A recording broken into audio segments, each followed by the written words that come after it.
ॐ वक्रतुण्डमहाकाय सूर्यकोटिसमप्रभ निर्विघ्नं कुरु मे देव सर्वकार्येषु सर्वदा। ॐ श्रीमहागणपतये नमः। ॐ श्रीगुरुभ्यो नमः। हरिः ॐ।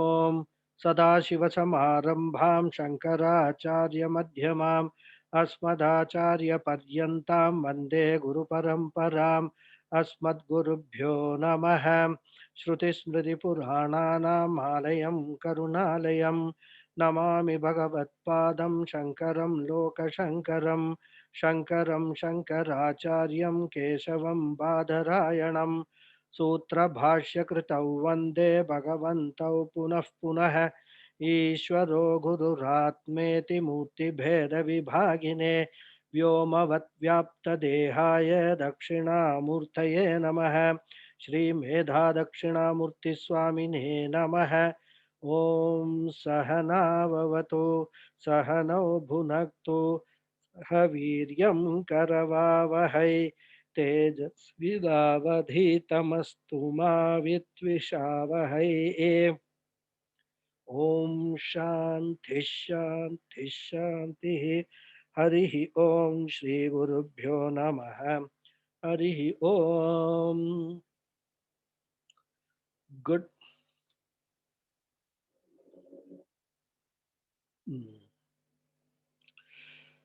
Namaste once again to all of you. So in the last class, we saw the fourth sloka, and Adi Shankara was saying that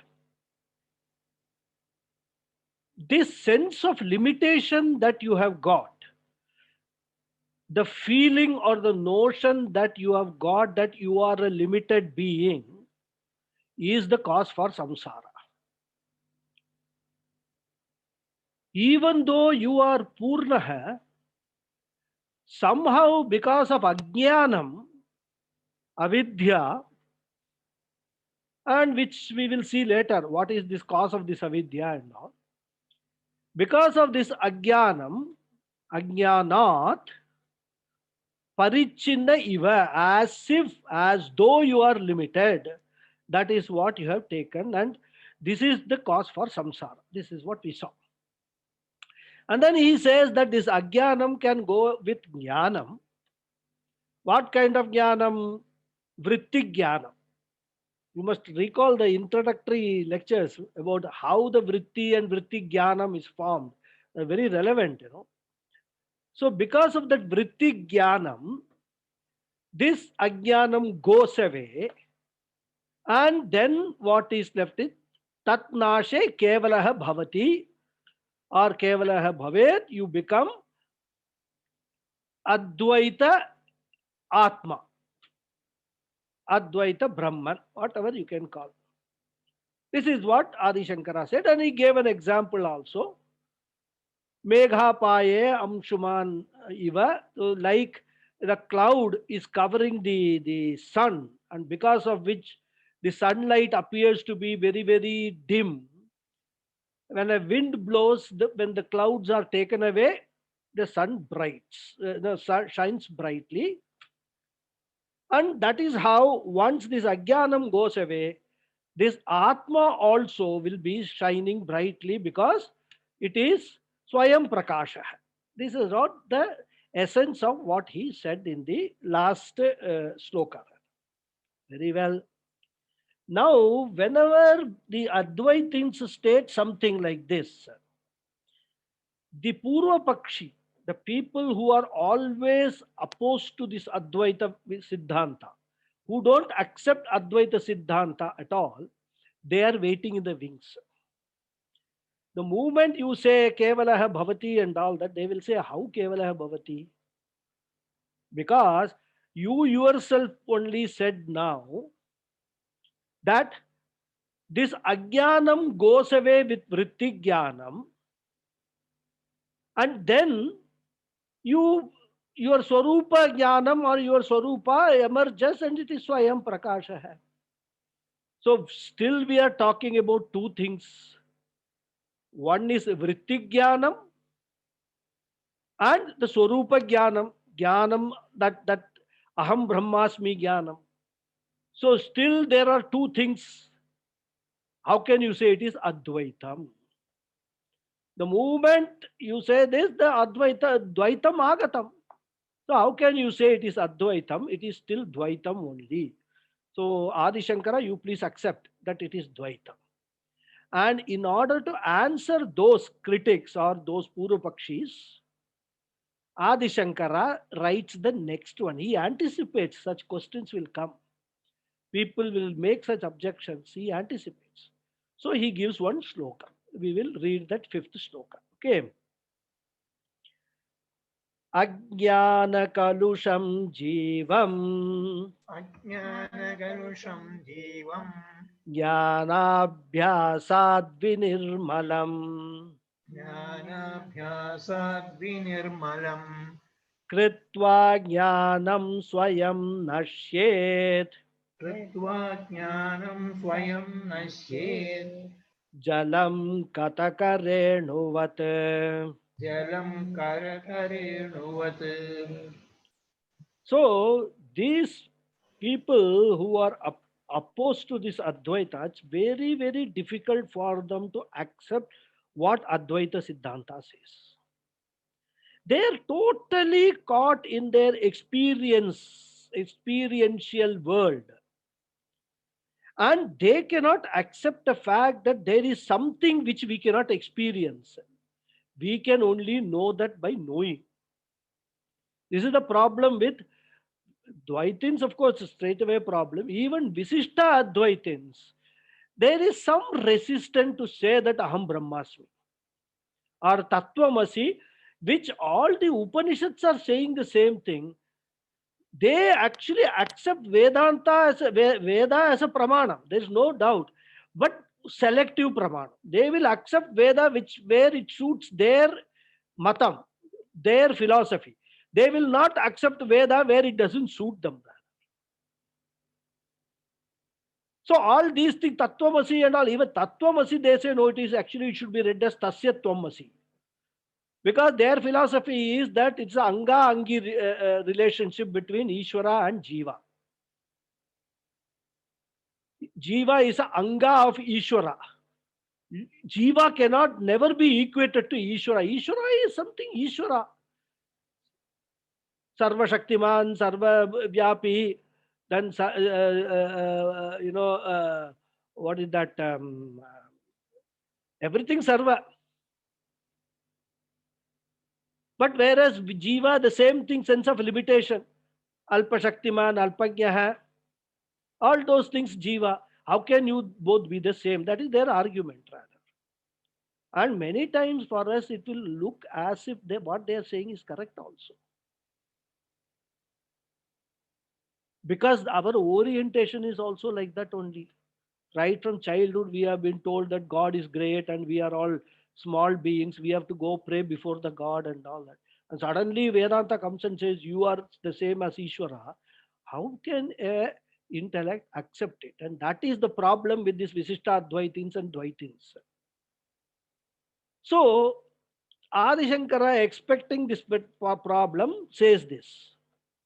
What does he say? I will just tell you briefly what his argument is. His argument is that yes, I agree. When Vritti comes and takes away the Ajnanam, the Swarupa Jnanam, the Swarupa of the Atma is emerging, and you don't need any other Vritti for knowing the Swarupa because it is Swayam Prakasha. Perfectly okay. But my dear Purva Pakshis, you are forgetting one thing. Once the Vritti has removed the Ajnanam, there is no more purpose for that Vritti and that also goes away. That also Nashyati, that Vritti also Nashyati. So where is the two things? Vritti came, removed the Ajnanam and went away. What is left is only Swarupa Jnanam, the Swarupataya, that is only thing which is left. So Advaitam is still valid. This is what is the argument he says in this particular shloka, right? I mean, for example, we don't know some calculation, and somebody tells that 2 plus 2 is equal to 4. This jnanam is a vritti jnanam. 2 plus 2 is equal to 4 is formed as a vritti in our mind. Then, once that jnanam has come, do you every time require 2 plus 2 is equal to 4, 2 plus 2 is equal to 4 to be said to you? Because it is already there. So that vritti which told you that 2 plus 2 is equal to 4 has gone away. Still, that your jnanam has not gone away. Similarly, he says the vritti jnanam which told you, which removed the ajnanam by putting this aham brahmasmi knowledge into your mind, that vritti jnanam goes away, and what is left is only aham brahmasmi, the original swarupa jnanam. That is what he says, rather, right? Because his argument is once knowledge comes, ignorance has no role to play. It cannot come back. Once we have a knowledge of, first to begin with, we have an ignorance of something. Then knowledge comes. Knowledge comes and removes that ignorance. Once that ignorance is removed, can it come back? Is the question. I mean, we learn so many things like this, how to operate laptop and things like that and all. We learn. The knowledge has come. And the earlier ignorance in which we did not know how to operate this laptop, that ignorance has gone away. So knowledge has come. Now that the knowledge has come, is there a possibility for the no knowledge of laptop come back again? You may forget, some operations which you have learned. That's because probably you didn't learn properly. But the ignorance of that laptop operation will not come back again at all, because the moment you see a laptop, you know how to operate it. At least switch it on, and then which button you press, what will happen, isn't it? So that is his argument, which he says, Ajnana kalusham jivam jnanam vinirmalam karoti. So the jiva presently is polluted by ignorance. He has got this problem of ignorance, because of which the sense of limitation is there. So the jiva is what? He is ajnana kalusha. He is full of ajnana. Kalusha basically means polluted or contaminated with ajnanam, right? Now he is treated for this pollution. Pollution control, some treatment is given. What is that? Jnanena, by the jnana abhyasa. This ajnana kalusham is being treated, and it is removed. Now, what is this jnana abhyasa? Shravanam, mananam, niridhyasam. This we have seen. This is the jnana abhyasa, these three sadhanas. Once the Shravanam, Mananam, Nididhyasanam takes place, and the Vedanta Siddhanta is fully there, accepted, assimilated, and in abidance in that Vedanta, Aham Brahmasmi Tattvamasi Mahavakyas, then this Ajnana Kalusham is removed. Right? Because at that stage it will be what? Tat Chintanam, Tat Katanam, Anyonyan Tat Prabodhanam, Etat Eka Paratvancha Brahmabhyasam Vidhur Buddha says. Right? So, always referring to or thinking about Tat Chintanam, Tat Katanam, talking always about Vedanta only. And that is what we do in Niridhyasana. Repeating that message. Unless you do that continuously, consistently, it will, that past orientation will not go away. Ajnanam may go away. Ajnanam may go away and Aham Brahmasmi vritti also will be born. But for your intellect to accept it in totality, Aham Brahmasmi, is not that easy. Because all along your intellect has been trained. Aham Abrahmasmi. That is what has been trained. Now suddenly it says Aham Brahmasmi, that it will be difficult for the intellect to accept it. And that is why this abhyasam is required, this nididhyasanam is required. Continuously, tat chintanam, tat kathanam is required. Right. And that is why, even when we give this aksharabhyasam to children, the whole idea is at some stage they should come from Brahmabhyasam. Our whole culture, the entire Vedic scheme is only this. You start from a small child or any jiva for that matter. Eventually, all jivas will have to come to this Brahmabhyasa. That is the whole scheme. Now, if we understand that scheme and follow that scheme, then we will be safe. Otherwise, punarapi jananam, punarapi maranam, all these kind of problem, ajnana kalusham will continue. That's all. Yeah. So, this jnanabhyasam, what it does, vinirmalam kritva, having purified or removed vinirmalam. Vinirmalam means basically washing off the dust or purifying, you can say, cleaning this ajnana kalusham. Then what happens to the vritti jnanam? Because this has happened to the vritti jnanam. This aham brahmasmi vritti jnanam has removed this. That vritti jnanam also, he says, swayam nashyet.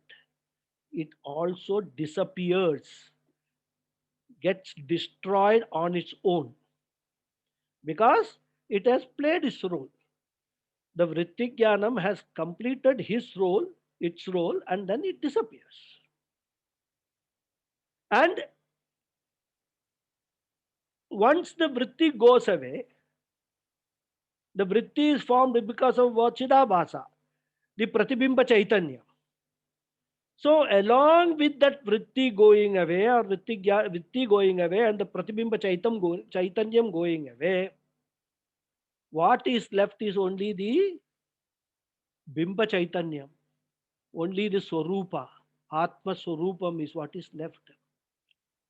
So that is why when we say that through Jnanam, this Ajnanam goes away, along with this Ajnanam also at the same time, the Vritti which was giving this knowledge, that Vritti also goes away. That is what, so Swayam Nashet, he says that also is destroyed rather. Because once the mirror is gone, the reflection is gone, then what is left is only the original source, the original sunshine, whatever you can call, right? So vritti nashyati, vritti pratibimba chaitanyam api nashyati. Both are destroyed. So again, we must not think that once the vritti jnanam goes away, the ajnanam comes back. It doesn't happen, as I already explained to you, right? So ajnanam is also not there, vritti jnanam is also not there. What is left is only the Swarupa jnanam, aham brahmasmi jnanam is what is left, right? Because another example, Acharya's quote, you know the names of all your friends. Somebody has told you he is Mr. So and so, he is Mr. So and so, introduced you, and you now remember them. Every time you see them, do you need to be again introduced to you are so and so, so and so? That you already know, that knowledge is already there in you. So every time the vritti is not required, isn't it? So similarly, once that vritti has gone, that introduction, so and so, this face is the name of this face is so and so. That vritti was formed in your mind, that jnanam came, vritti went away. Now, every time you meet that friend or call him or talk to him, you don't need a vritti to come back that he is so and so, this face is. Automatically, that jnanam is there and it will come. Similarly, the vritti jnanam going away is not a big issue at all. That's what Adi Shankara is saying. Right?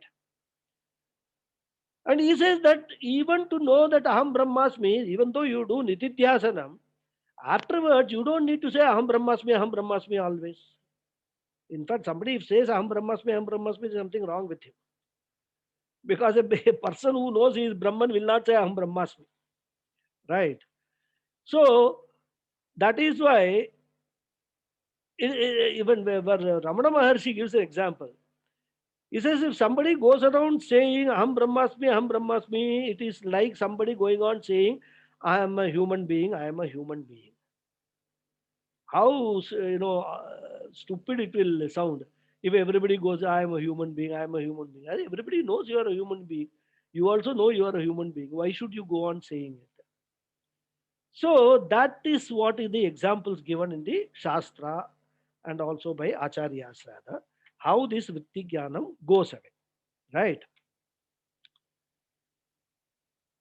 Because you need to remind yourself if you don't know what you are. If you know what you are, why do you need to keep on reminding yourself? So Aham Brahmasmi is there, that Jnanam is there. That's it. That's the Swarupa Jnanam. You don't need to keep on telling Aham Brahmasmi. And for this, Adi Shankara gives a beautiful example. He says, Jalam Kataka Renuvat. Now, Kataka is some form of a sort of a nut. Right? Kataka, nut. I think it's the same one in which the katha is formed. I'm not sure. I'm just, because when we in North India, when they do this pan, this pan wala, they put a katha. And I think that katha probably is derived from this kataka nut rather. My imagination. I may be wrong. Because that kataka renu means powder, that kataka renu has got a quality of purifying water. Because in those days they didn't have all this what is that aqua guard and you whatever all the other kind of thing, hema malini one, I don't know what, I don't remember. All those things they didn't have for purification of water, filters, water filters. What they used to do, they will take the water from the pond or a river or whatever it is, they will be containing lot of impurities, and this kataka renu they will put it in that water. Now, first thing is this kataka renu, this powder of this kataka nut, it doesn't dissolve in water. And its specific gravity is higher than water, so it will sink in the water. It will go to the bottom. And in the process, what it will do also is it will take all the impurities of the water along with it down to the bottom of that whatever container is there, leaving the water in the upper portion pure and potable. Similarly, Adi Shankara says, once this Aham Brahmasmi Jnanam comes, it removes that Vritti Jnanam, along with it takes it away, and what is left is a pure Swarupa Jnanam. Aham Brahmasmi Jnanam is what is left as a Swarupa, not as a Vritti. So Aham Brahmasmi is not a thought in your mind. Aham Brahmasmi is what your real identity which you own up.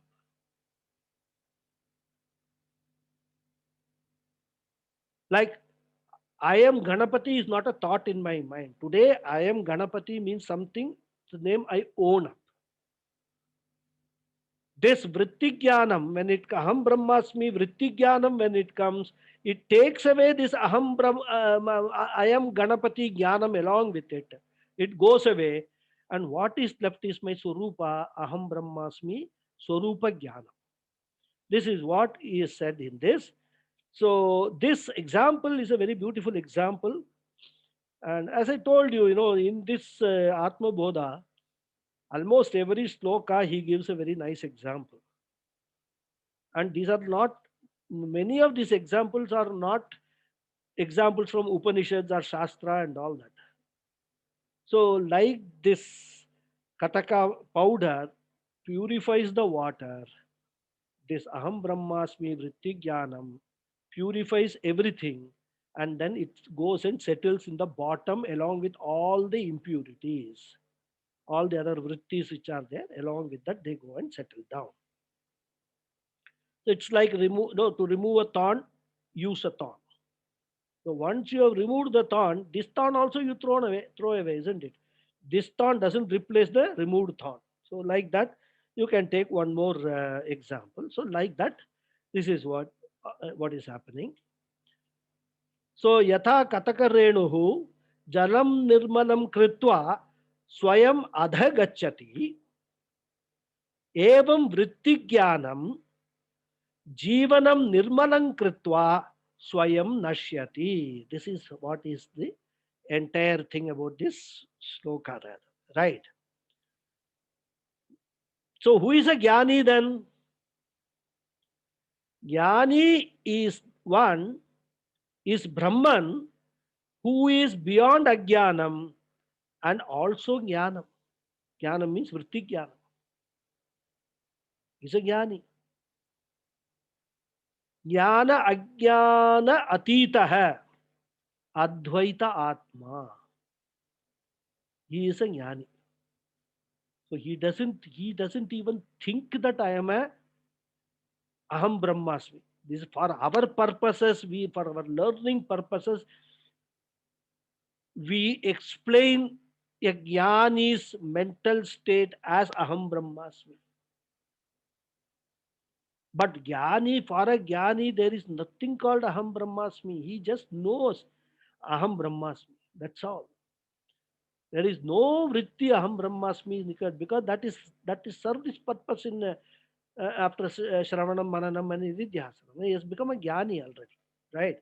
And he abides in that particular jnana. So this is the 5 slokas. This is how Adi Shankara has developed. Now, before we go into the 6th sloka, a small recap of these 5 sloka will be useful because from the 6th sloka, there is going to be whatever we have discussed now, it's like headlines. Now this is going to be expanded, right? So in these first 5 slokas, what Adi Shankara has done, he has given Vedanta in a capsule. Sankshepatah, he has explained what the Vedanta Siddhanta is all about, right? So if we have to look at the essence of these 5 slokas,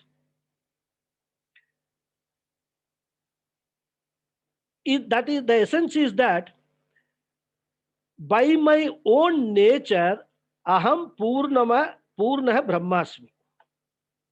That is my original Swarupa. That is a Brahma Swarupa, Atma Swarupa. Aham brahmasmi. And this is an eternal fact which is evidenced by all the Shruti Pramanas, right? Now I have got the problem of ignorance, Ajnanam.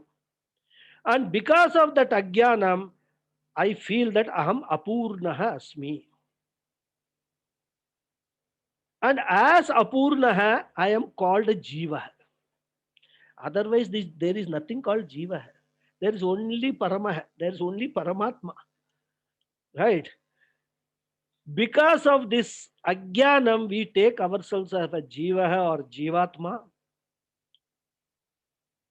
And Jiva means what? Samsari. So if you have to go from Aham Samsari, Aham Jiva to Aham Purna, then I have to attain my original glory. I have to understand what my real nature is. And that can happen only if I remove this ignorance. Right? And this is what is all Vedanta is about. You don't need to learn anything new in Vedanta. Aham Brahmasmi is not a new learning because that is what you are. You don't need to learn that.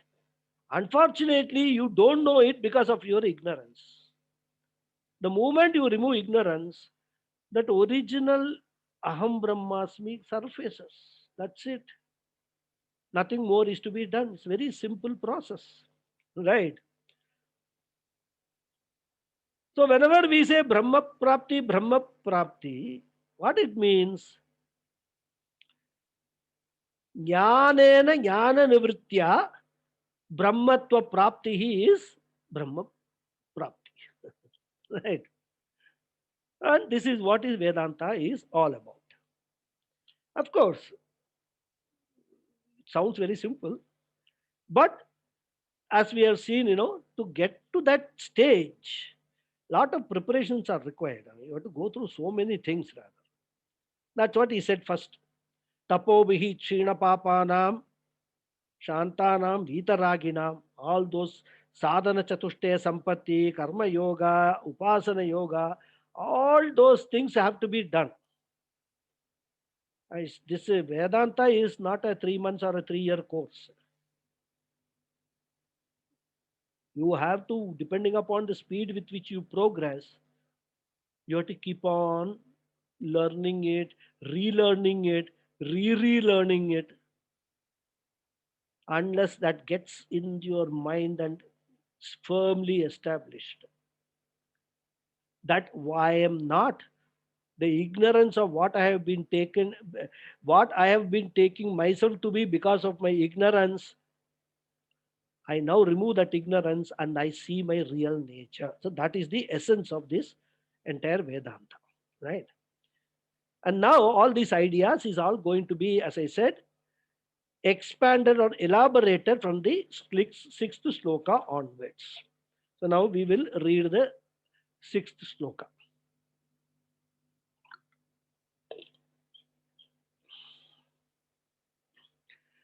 संसारस्वप्नतुल्यो हि संसारस्वप्नतुल्यो हि रागद्वेषादिसङ्कुलः रागद्वेषादिसङ्कुलः स्वकाले सत्यवद्भाति स्वकाले सत्यवद्भाति प्रबोधे सत्यसद्भवेत्. प्रबोधे सत्यसद्भवेत्. So he starts the process of trying to elaborate what all this Vedanta is about.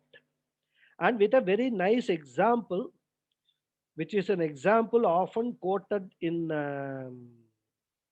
the Shastra, especially Mandukya Upanishad deals with this particular example in a very, very detailed manner rather. So, continuing from what we have been saying, we say that Aham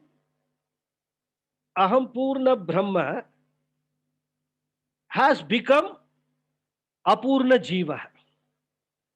That is what is said, right? By nature, I am Purna Brahma, but I am taking myself as Apurna Jiva. And that's because of Ajnana. Now, we are going to analyze in what way this Ajnanam creates the problem for us. What is the job of this Ajnanam? What does it do? What is its function? And also, what is the mischief which is done by this Ajnanam? And as we have seen in Tattva Bodha also, I think in Kathopanishad also, this Ajnanam is referred to in Vedanta by different names. One name is Mula Vidya.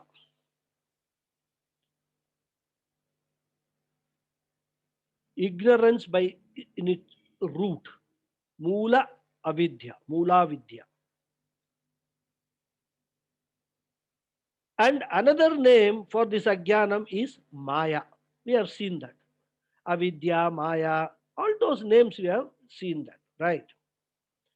So basically now we have got three terms or three words. Ajnanam, Moola Avidya or Moola Vidya and Maya. These three words are there for this Ajnanam. And we have also seen earlier that this Ajnanam or this Maya has got two powers. Vikshepa Shakti and Avarana Shakti.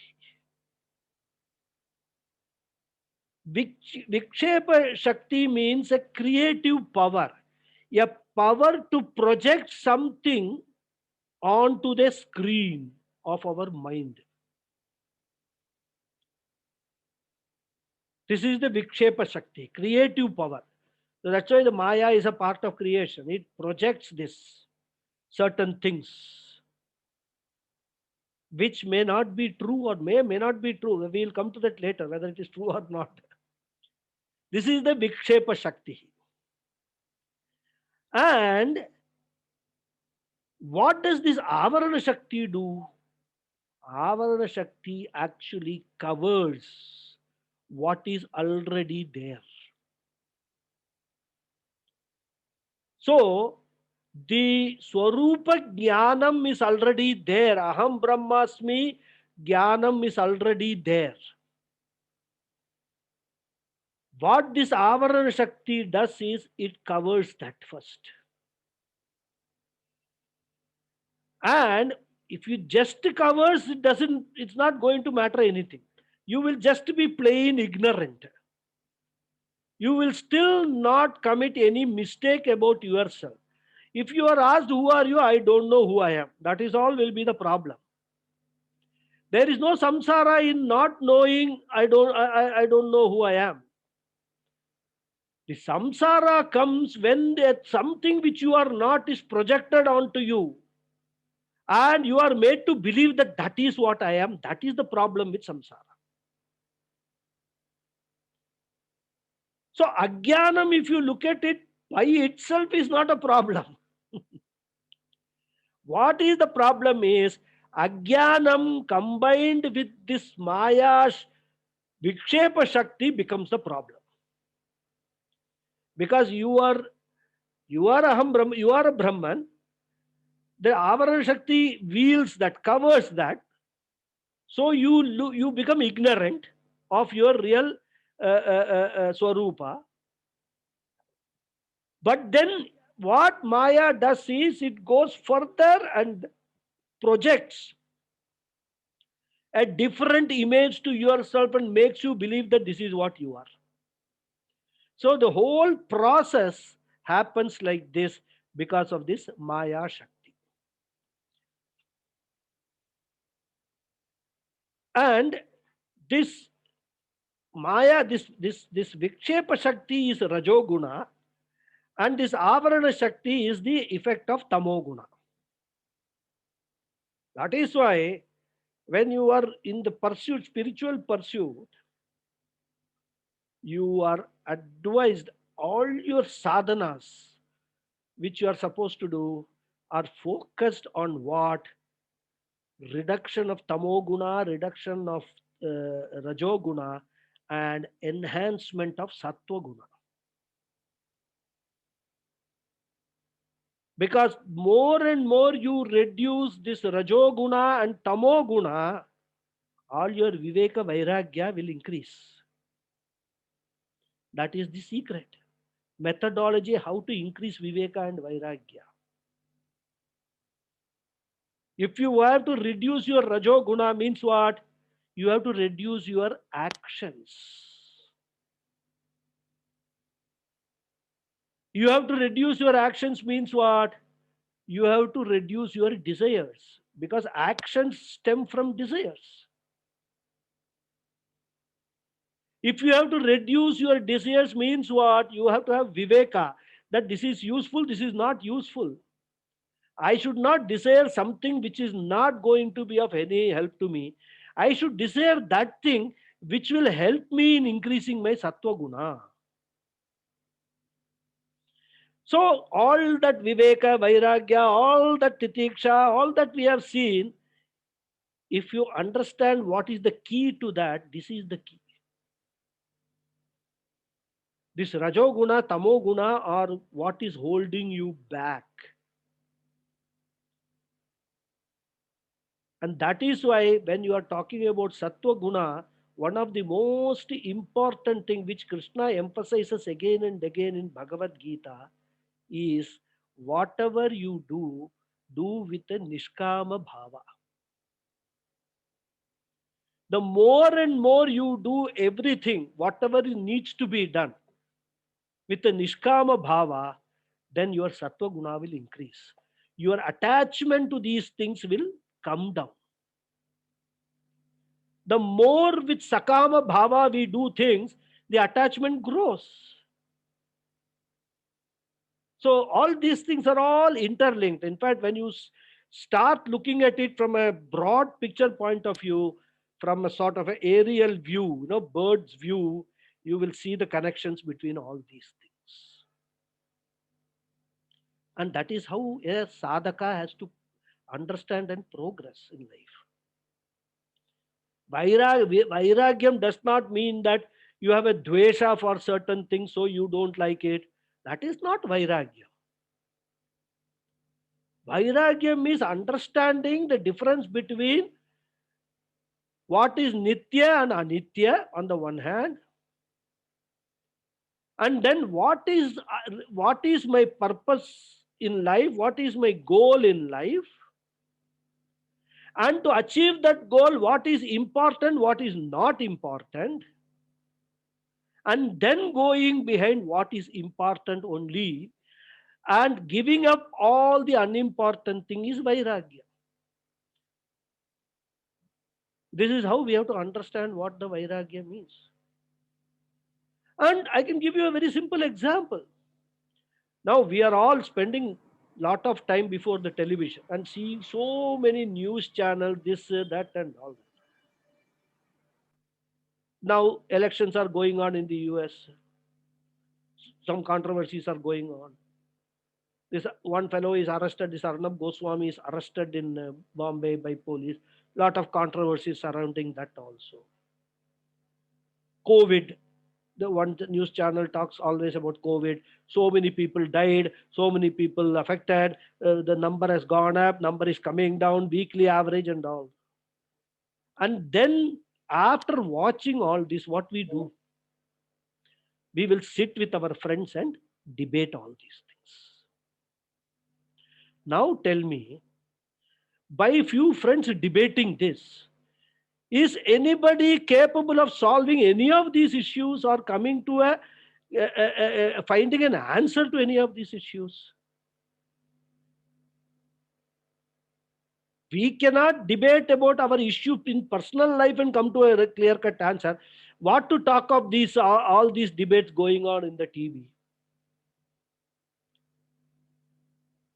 So the moment you realize that all these things are not going to be of any help to me, other than two things they cause.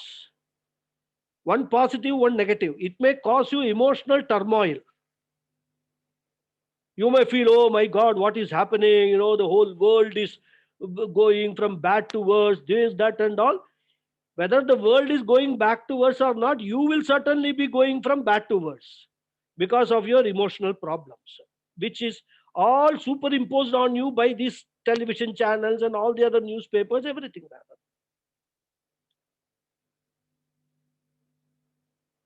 So, this, if you understand that this is not going to help me in any particular manner, then obviously you will reduce your indulgence in those things, including your indulgence in friends who discuss all these things for no purpose at all.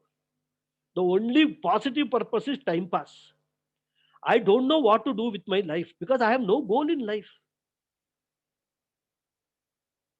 If I have no goal, I don't know what to do. I am just having a lot of time. Retired also now. Nothing to do. If I stay at home, I fight with my wife or husband, as the case may be. So I go and do all these things. So go and discuss about corona problem with one group, about Arnab Goswami problem with another group, about US presidential problem with another group, including Facebook discussions with unknown people. All this we do. We don't even know that person. We will make some comment, and that fellow will reply, and then we will have a fight with him. And he will call us names, we will call him names and all. And then the rest of the day, we will be thinking about how stupid that fellow was, and why all these things? What is it going to add to your life? Nothing. As I told, only thing it adds is emotional turmoil, depression, a feeling of more limitedness, all this. And all because you have no Purushartha. But when you have a Purushartha, then you will automatically do only those things which are relevant for achieving that Purushartha. We can see this in many business people. Their Purushartha is making profit in their business. And with undivided attention, they will go about it. They will sacrifice their family vacations, right? They will sacrifice, even having dinner or lunch with their family. They'll be sitting in their office and all. Purushartha, make profit. So once you have a goal in life, you will go behind it. You will actually make a difference. And you can hear many of these business people say, I have no time for all this, my dear. I have no time. I am very busy with my business. Very clear in his mind. That is Vairagyam. Vairagyam is nothing great. Vairagyam is only trying to first understand what your goal in life is, and understand what are all the things that you need to do that, or to reach that goal or go in that pursuit, and then remove everything which are not necessary for achieving that goal, whether it is intellectual things or emotional things or whatever it is. Remove everything and focus only on those sadhanas, those actions which are required to reach that goal. This is Vairagya. And so that is what this Maya business, what it is doing is this Vikshepa Shakti, Avarana Shakti and Vikshepa Shakti creates this Ajnanam for us. And so that is where the problem starts. The real Atma is hidden, as it were, as though hidden Iva. And then it doesn't stop there. Even if it stops there, there'll be only a blank screen, isn't it? When we go into a cinema theater, normally there will be a screen and then there will be some lights on the screen. And what will they do before the show begins? They will switch off all the lights. Total darkness will be there. Some slight image of that screen we can still see.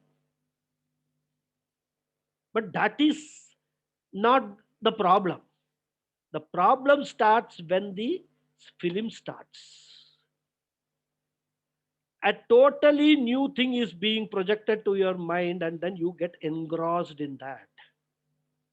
And many people believe what is happening on the screen is true. And when that happens, we forget, we totally ignore the original screen which was there.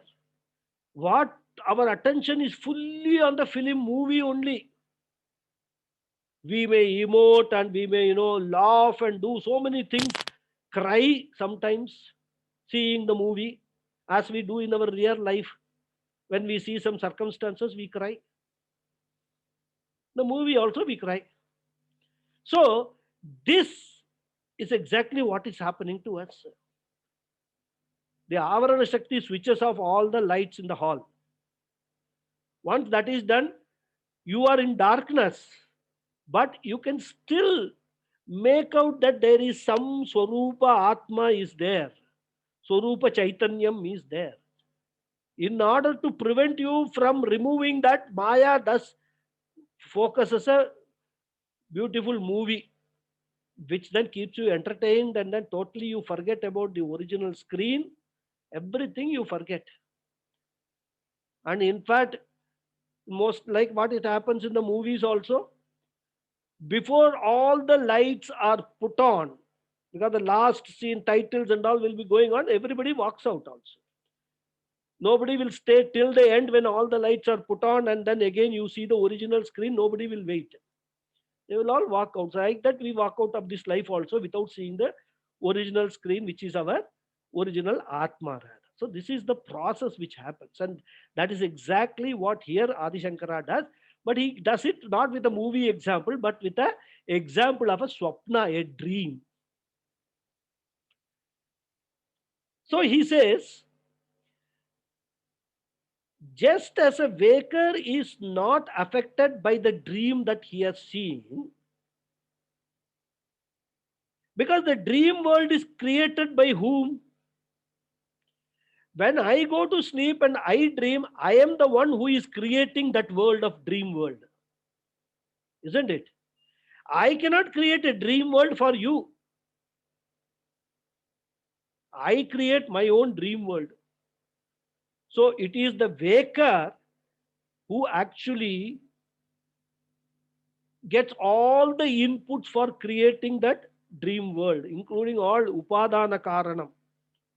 And he becomes a nimitta karanam for creating the dream world.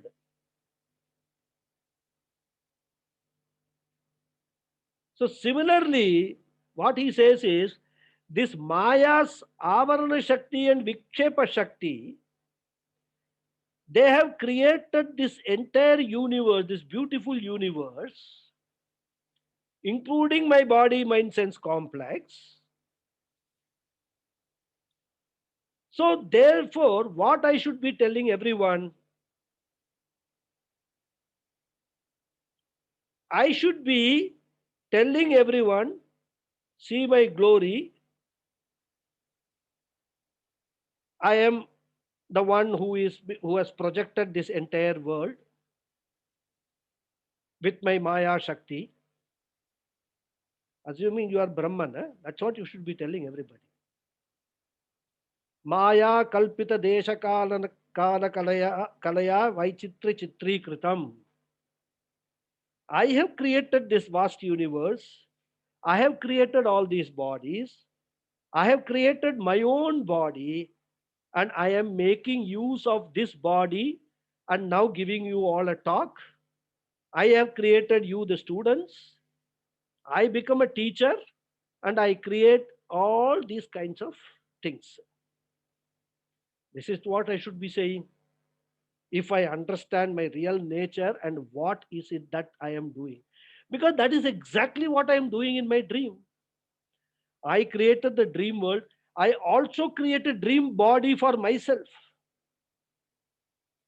I create all other characters that I see in the dream, including the buildings and rivers or whatever we see in the dream. It is I who is creating all that. So that Shakti, which we can call it Nidra Shakti or even Maya Shakti. Nidra Shakti is nothing but Maya Shakti only.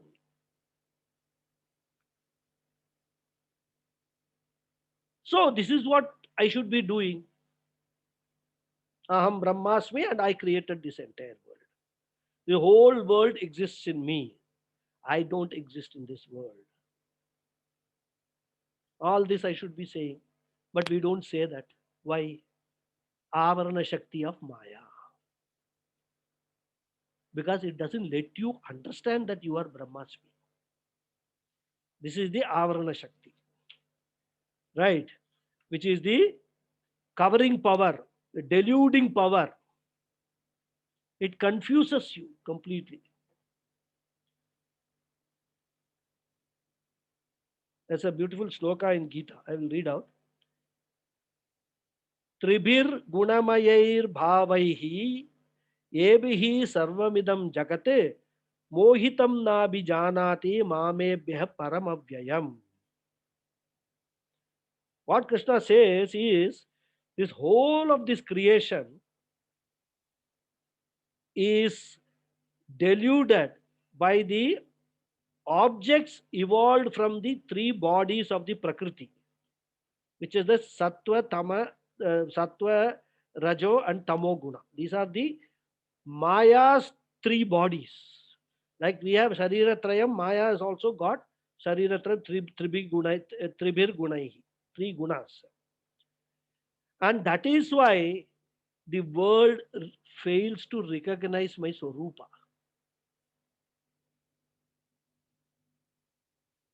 as my Swarupa, as the Atma, which is imperishable. So this is where Krishna is explaining the role of Maya in the entire creation, what it does. So first, the one on the one side there is a projection, the Vikshepa Shakti, then Avarana Shakti comes into play and then covers our real nature. That is what.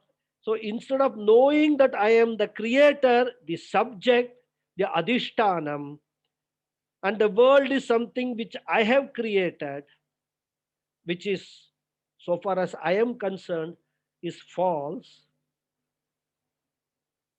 I fail to know that. And not knowing the difference between Atma and Anatma, Brahman and Abrahman, Idam and Idagum Sarvam, Idagum Sarvam Asrajata. I am the Srashta for everything. Instead of understanding that all this is my creation, my projection, with the help of this Maya, I get confused between myself and this created world. I don't have the viveka between the Srashta and Srishti.